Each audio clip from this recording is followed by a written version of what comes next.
केंद्र अभावा म्हणून हजारो लोकांनी प्राणाचं बलिदान दिलं हा विषय आहे आणि शासकीय अधिकारी कर्मचारी म्हणून आपल्यावर त्याचं नियंत्रण होणार आहे हे तो कायदा सांगत असतो आणि त्या कायद्यानुसारच हे सगळं कामकाज चाललेलं आहे.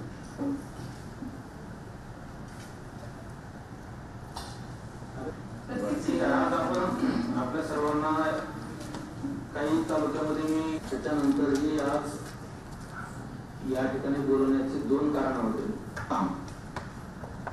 जनरली इलेक्शन ड्युटी लागते म्हणजे लोक खूप घाबरतात. विषय त्याच्यामध्ये होतील. एक तुम्हाला जे मतदारांची जागृती हा जो विषय आहे तर ते पुढचा काही मतदान केंद्र आपण फक्त महिला तिथं कर्मचारी असतील. बाहेर थांबलेल्या पोलिसापासून ते आत सगळ्या महिला कर्मचारी असतील. तर आपण प्रत्येक विधानसभा मतदारसंघामध्ये एक मतदान केंद्र असं करतोय की पूर्ण दिव्यांग कर्मचारी तिथं काम करतील एक्सेप्ट पोलीस.